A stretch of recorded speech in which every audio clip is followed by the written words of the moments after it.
Hello, welcome to another episode of the Harrogate Podcast with me, Andrew Gray. During the Harrogate Podcast, it's my job to interview and deconstruct the movers and shakers in this Harrogate bubble in which we live and work. Today, folks, we're lucky to have with us Peter Campbell. Now, Peter Campbell is many things, and I will try to list them, although I will ask him to describe himself in just a moment. Peter is a consultant orthopaedic surgeon, but that's not the end of the story. For the last 9 years or so, he's run a business called Life Without Limits. I would describe him as a sort of health coach, a leadership coach, and also a consultant orthopaedic surgeon. Quite a mix.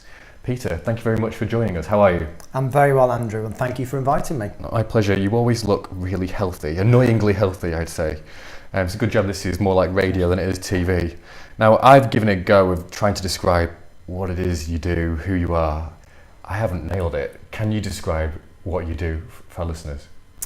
Thank you. Do you know, I think one of the things I've described myself as, first of all, being very fortunate. I've been fortunate enough to carve out for myself a career in which I can do the things that I enjoy, but have the flexibility to have some control over that. So you're absolutely right. My career stems from being a consultant orthopaedic surgeon in the NHS, a career that goes back almost 25 years now.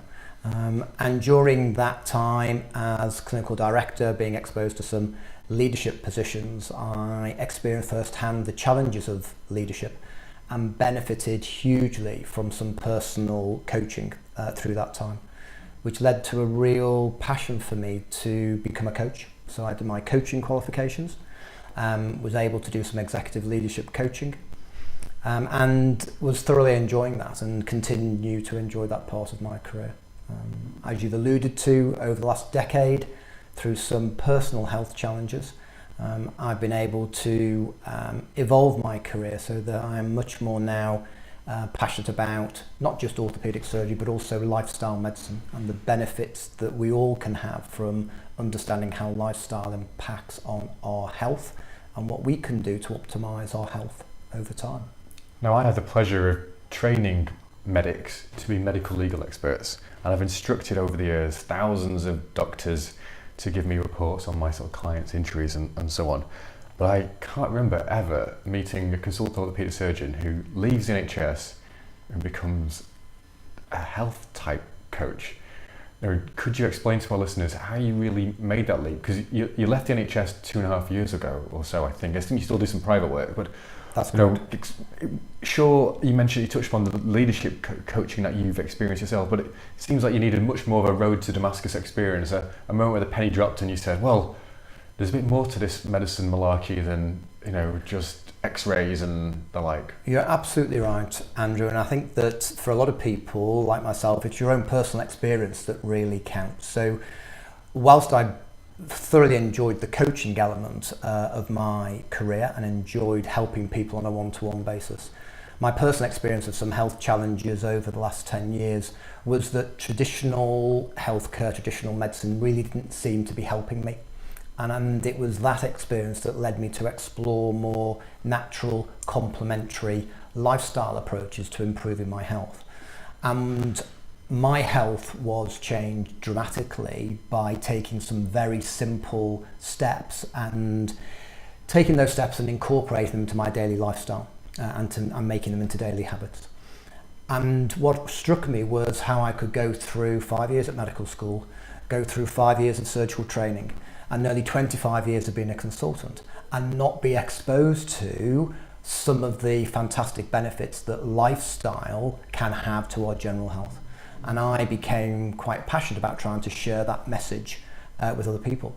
So through some additional training, through some additional qualifications, I have been able to combine my orthopaedic training and experience with my coaching experience, with my newfound passion for helping everyday people improve their lifestyle and actually perhaps in some small way perhaps save the NHS from its burden of chronic disease, because most chronic diseases, certainly 50% of our disease burden across the world and in the UK, 50% is due to environment and lifestyle causes, which is an incredible amount. We often imagine that disease is due to infections and bacteria or genetic mistakes, but actually over 50% of our illness burden is down to environment and lifestyle. So we can do something about this. Do the Americans call this, is it upstreaming? Is that how the Americans refer to it? Whereas you see someone like yourself so that you don't get poorly, essentially that's it in a nutshell. Yeah, absolutely. What we want to try and do is, I mean, the NHS is a fantastic organisation, it's a fantastic institution, and I remain very loyal and still treat, and the majority of my patients I still treat on the NHS. The trouble is the NHS cannot deliver everything that we expect from it as a society. It cannot deliver on-the-spot emergency care for all of our emergency needs, as well as deliver on-the-spot elective care for our more routine needs, as well as the latest state-of-the-art drugs and cancer treatments and investigations. I think that increasingly people want to take some responsibility for their own health, but unfortunately they're not sure how to do that because of the confused messages that are out there. So my passion is about empowering people through the right education to make the right choices about having a better, healthier future for them and their family. All sounds great, but what do your former colleagues, or maybe current colleagues in a way, in some senses, what do they think of you? Do you think you're all a bit wacko, that, has he been smoking something? Because the doctors I know are generally quite dismissive. Anything that they can't necessarily say that has a definite research evidence-backed report behind it from some learned professor or team. What do they think of you? So, most of them I think probably think I have gone a little bit weird. Some of them may have thought I was always a little bit weird, of course, and that may well be true.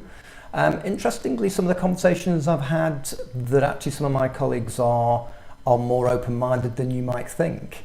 It's just that it's not their bag. They perhaps haven't had the same experiences that I have had, been exposed to the same people that I've been exposed to. And their passions remain doing what they do.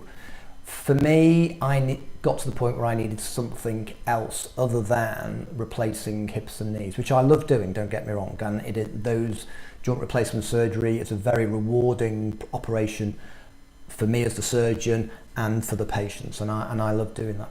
But I knew I could contribute to the health of people in a more holistic way, in a different way. So that's what I have become passionate about. And actually there is an increasing movement of doctors who are growing in confidence and in their ability to articulate the benefits of lifestyle medicine, the benefits of functional medicine, the importance of gut health, the importance of nutrition, the importance of sleep, the importance of managing our stress, the importance of regular exercise. And that's not just going down to the gym, but that might be just taking a 20-minute walk in the park, and the importance of nature and getting out into more natural environments. The impact of some of those simple things can be dramatic if we implement them consistently over time. I agree with all of that, but how do you do it with your clients? How do you function? Do you have monthly meetings with people? What do you perform any tests on them? So we work really closely with the clients that come to us for help around improving and optimizing their health with lifestyle changes. The key thing for us is to work with people over a period of time, because actually what we're looking for is to help people embed some simple changes. But it doesn't matter how simple those changes are, they often require some support, because breaking any habit and getting into a new one is tough in our busy, hectic lifestyles. So we work with people for a minimum of 3 months. We work them on a one-to-one basis. We will have conversations with them that can be face-to-face, or it can be online, Zoom and Skype calls with them on a fortnightly basis. We do a comprehensive assessment of their lifestyle, and then depending upon what their goals, their targets are, what their needs may be, we will then work with them to incorporate maybe just a few small changes initially, and then as they become embedded and become ingrained, we will then build on that and evolve that. So we absolutely work with people on a one-to-one basis over a period of time. This is all about building trust, building relationships, and helping people be successful in the long term. And you can't do that on a one-off meeting in my experience. Sure, Peter, you keep saying we. Now I know who the we refers to, but I think the listeners would want to know who the we are, because that's an interesting story in itself. It is. So you're absolutely right. The we is myself and my wife, Nikki. So it was Nikki's experience through the NHS as a nurse, and then also becoming a personal trainer, sports massage therapist and nutritional coach 10 years, that encouraged me to explore that side of natural and complementary therapy when I was going through my health challenges. So I very much owe my Damascus moment to the quiet influence of Nikki, encouraging me to break free from the shackles of traditional medicine and all that can offer, to recognising that there are other ways of promoting good health. And now Nikki and I work very much together. So the Life Without Limits is a partnership between myself and Nikki in terms of the coaching that we provide and the expertise that we provide. And my wife's a lawyer, and I know she has no intention of ever working with me. I would work with her, I would say. But I know in Harrogate, an area district, there's a couple that work together, sometimes very well, sometimes not so. Do you have any top tips that you would dare share with us as to how it can be harmonious at home and at work? So really good question, and it's been a journey, undoubtedly. So I think for us, I would certainly say that the key for us is being prepared to give it time, because when I started to work part-time and Nikki and I started working more closely together, it was a big change for us both. So we had to give it time, and we also had to ensure that we had really honest, respectful communication, so that when we were rubbing each other up the wrong way, which in the early days we did quite frequently, and it was mostly me getting under her feet, but when that happened, we have to be able to have a clear conversation and find how that relationship works. I think that we would look back over the last couple of years and say that our relationship is stronger because we are now working together rather than detrimental. So it has been, for us personally, of huge benefit. And it's great to have somebody who, for me anyway, and for Nikki, it's great to have somebody who's not only your life partner, but is actually your business partner as well. I'm sure it works for the clients as well to have two sort of medically trained people who are now in the sector. So she was a nurse for however many years was Nikki? Oh, so Nikki was a nurse for probably 20 years within the NHS before she spent the last 10 years working in health, but outside of the NHS. So when your clients engage with you, they get a lot of experience between the two of you, very much so. Do you have any sort of examples of people that you've worked with who've no doubt improved their health and their well-being because they've worked with you guys?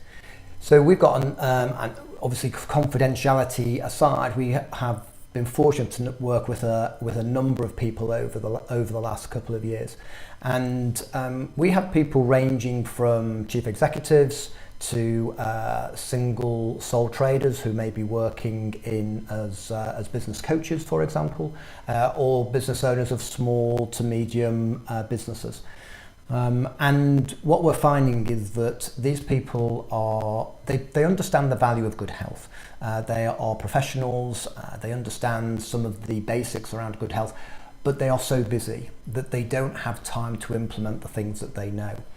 Or they don't understand and know which way to go because there's so much confusing information out there. So we've been able to work with those individuals across that range and find some really exciting improvements in their health, and that can be for some people weight loss, that can just be more energy, more focus, that can just be having better ability to prioritize family time and their personal time, and being able to get the stress levels down a little bit by understanding some of the things that may be triggering the stress responses and being able to understand how they can cope and manage with those. So we work with people in a wide variety of different ways, and for us that's really rewarding to see those individuals start to report feeling better and feeling those benefits.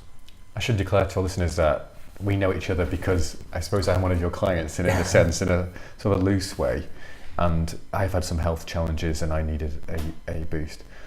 And you make the point about people perhaps who run their own businesses like me. We don't have sick pay. When we're off, Absolutely. We're not paid. Yeah. And sure, life's busy and responding to emails, social media and so on whilst running business, and obviously the family commitments as well. Yeah, I'm aware of some of the things I should do with my health, but I never always had the time to, look after it. And, lo and behold, I get really ill, off work for 5 weeks and lost however much for those 5 weeks off work. So by upstreaming, making sure that and people like me aren't in those positions, it seems very worthwhile work indeed. Now, do you have any sort of easy wins, any easy takeaways that you could give away for free to those listening to this podcast? What are simple things that we should be doing? I know it's a bit trite, but go on. No, I think there are. So for me, I think, I'm just picking up on the point that you mentioned before. I think you're absolutely right. People who are self-employed take their health very seriously, but only when they're unwell, not when they are well. And I think one of the things that we're able to do, because we work closely with people over a period of time, is to ensure that they have some accountability for making the changes that they have known probably for some time they need to make, but don't prioritise them. It's interesting how when you are working with someone, and whether that be a business coach or a health coach, and actually you are paying them for their services, how much more accountable you become for taking the action that you knew was common sense but never really took before. So that element of gentle accountability is also really, really important. But free tips, absolutely, we love giving things away for free. I think there are 3 key areas that we generally find that we focus on with our clients, at least in the first phase of the time we work with them. One of the things is about nutrition. It's often said we are what we eat. The reality is that we are what we absorb, of course, because no matter what we eat, if our gut health isn't up to strength, then we're not going to absorb those nutrients. So we often work with people to get around and improve their gut health. So some simple things around improving your gut health is making sure you're well hydrated, making sure you're drinking plenty of water throughout the day, and just monitor how much caffeine you're drinking. And I'm not saying there's a right or wrong in terms of the amount, but just become aware of how much water you're drinking as opposed to how much caffeine you're drinking. And that will be one of the key steps. The other key step I would say around nutrition is to just monitor how much sugar you're taking. I think that for too long we have been led to believe that our health is dependent on eating a low-fat diet. And I think for a lot of people, the issue is not how much fat you eat, the issue is how much sugar you eat. And actually for a lot of products which are low in fat, they are very high in sugar in order to compensate for the taste. And what types of sugar are there? Different types? So a lot of people, obviously the other thing is how much sugar do you take in your tea or whatever, but actually sugar is hidden in so many different things. So sugar is hidden in a lot of processed foods that we may eat. And of course, when you're a busy executive, then actually reaching for something that's more convenient may make sense in terms of time saving, but is that really going to give you the nutrition that you need to do the job that you need to do?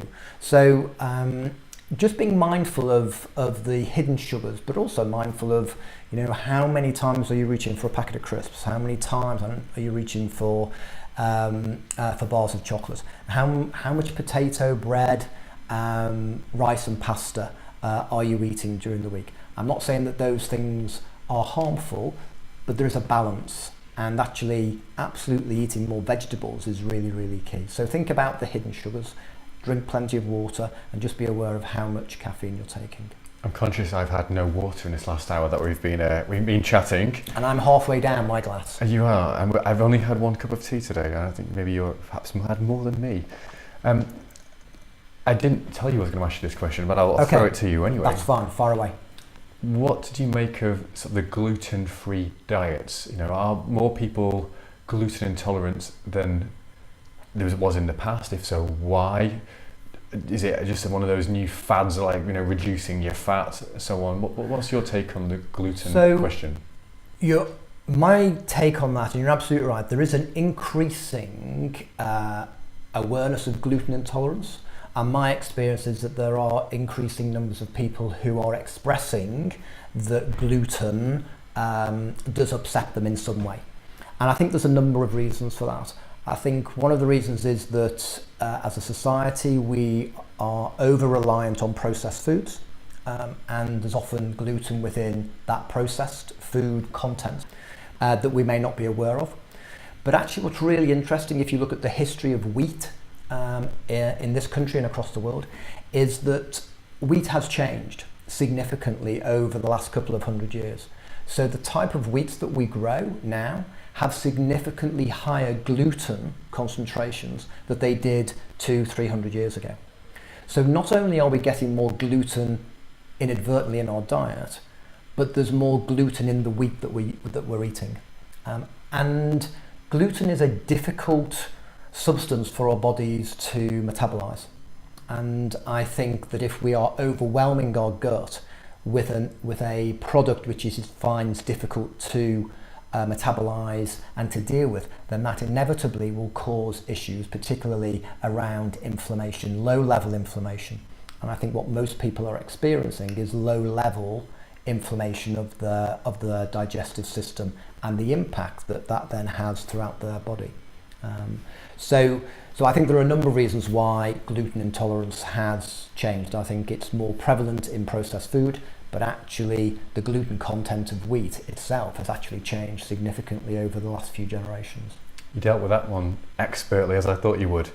I've got a more trying one though. Okay, keep racking it up. Veganism. So that is okay. all the rage, particularly in Harrogate. I think I went to a vegan restaurant for lunch. Yeah.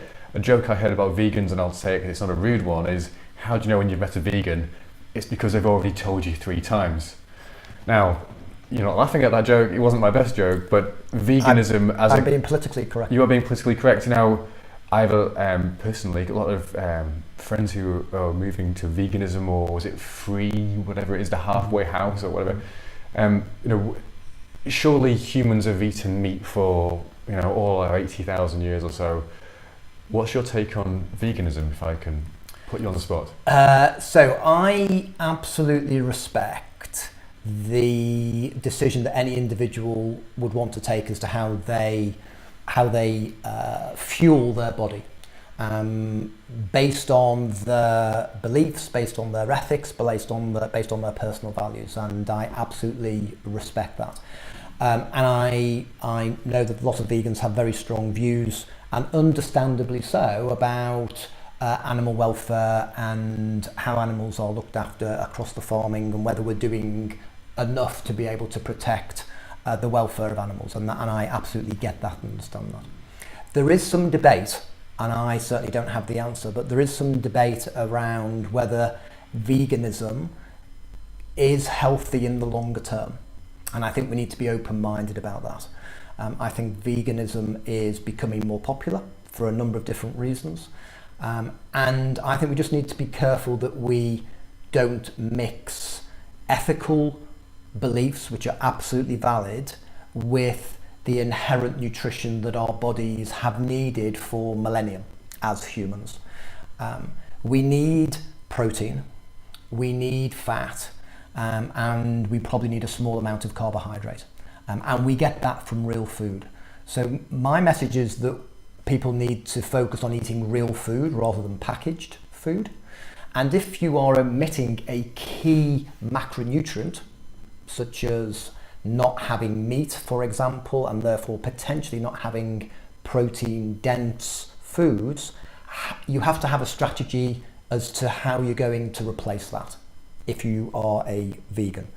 And if you're comfortable with that strategy and you enjoy good general health on that strategy, then that's absolutely great. But you need to have a strategy as to how you're going to replace the protein that you're not having from other food stores. And while supplementation clearly has a role, it can't, we have to live by food first. And I think what may be more of a concern is when more than adults move into veganism, is what the impact of long-term veganism may be on children who are still growing. And I think that is an unknown question. But your point is well made, that we are, as humans, designed to be omnivores. We are designed functionally to be able to metabolize a wide range of different foodstuffs. Great answer. Changing tack somewhat, Peter, we met networking, I think in Wetherby some time ago, and we clicked and have got on ever since. What tips do you have for people going around the networking circuit of Harrogate? Should they, and if so, how to go about it? And by the way, this is a question I ask pretty much everybody on the podcast. So I have to say that having come from an NHS background, I had very little experience of true business networking. Yes, of course, we would network within our orthopaedic fraternity at conferences and things, but true business networking was something that was not something I had ever been exposed to. And that's been an interesting learning curve over the last couple of years as I've moved to working for myself and working part-time in my clinical practice.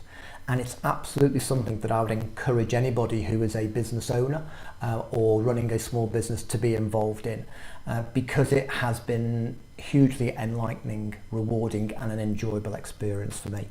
The key thing for me, I think, is that it's opened my eyes to how many fascinating people there are out there, undergoing fascinating journeys, doing some really interesting stuff that I just didn't know existed. Beyond 2 years ago. And I like nothing better than understanding somebody's journey from where they started to where they are now and their future aspirations. For me, networking is all about contribution. It's all about building a relationship and trying to work out how you can contribute to help somebody along their journey, knowing that in the fullness of time, karma will ensure that you will have that repaid. And coming from a health background, I enjoy going to networking with a sense of contribution because that fits very much with with why I went into healthcare in the first place. So absolutely, for any listeners who are unsure about networking, I would say absolutely give it a go. There are a lot of networking groups around the Harrogate surrounding area in Yorkshire. And it may take a while for you to find the group that fits with your business or fits with your personal style. But there are plenty of people around, and I'm sure you've interviewed many on your podcast who I know would be happy to give people advice and guidance around networking. That's been one of the things that I have found fascinating for a number of people who've been happy to help me on my journey. What a great answer. So you've not said don't go to this one, do go to that one. That's diplomatic as well. There's a job in the Foreign Office awaiting you. Peter, finally, which habits do you have that you need to break? Go on, be honest with us. There must be some ones, or maybe you've ironed them all out of this. Two habits, okay. No, there are too many. Too many. And sometimes doctors make the worst patients, in my experience. So taking our own advice is not always top of our priority. And lawyers make the worst clients. Yes, I can understand. So the habits that I need to break, the first one is probably relaxation time. I find it really hard to switch off. I always need to be doing something, and if I'm not achieving something, I don't feel as though I'm feeling productive, and I will too often tie in whether I've tick something off my to-do list in order to kind of validate my day in some way. So I've had to work really hard over the last year or two at being better at having some proper downtime, at relaxation, at probably being present, particularly when I'm not at work. So trying to learn that when I'm with the family, even when I'm taking the dog out for a walk, am I present at that moment in my head, or is it that I'm thinking about the meeting I'm due to be having later on that afternoon? So that's work in progress, but I am much better now at ensuring that I am present. And the saying goes that wherever you are, be present.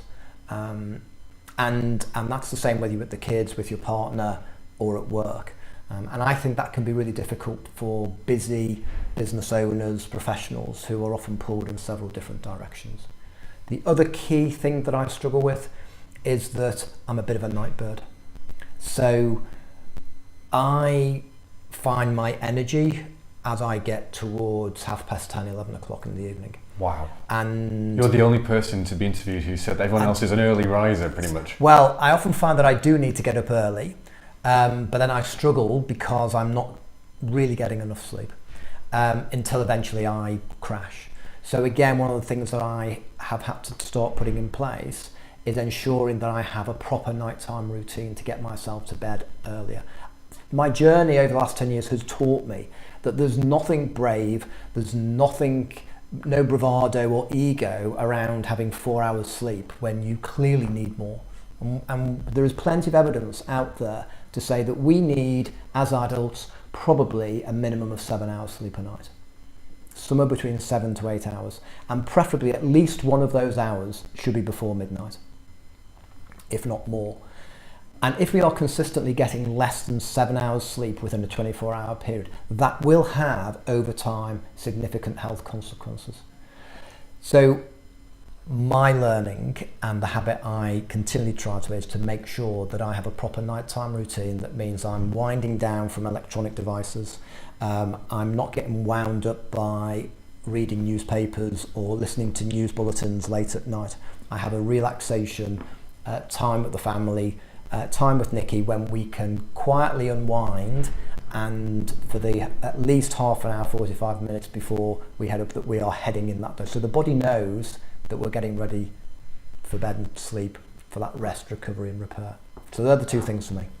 What a good way to end. Peter, how do our listeners get in touch with you? So really easy to get in touch with us. They can go to our website and lwlgroup.co.uk. They can contact me directly at peter@lwlgroup.co.uk, or they can find me on LinkedIn. Super. Thank you very much for your time today. It's been an absolute pleasure, Andrew. Thank you once again for the invitation.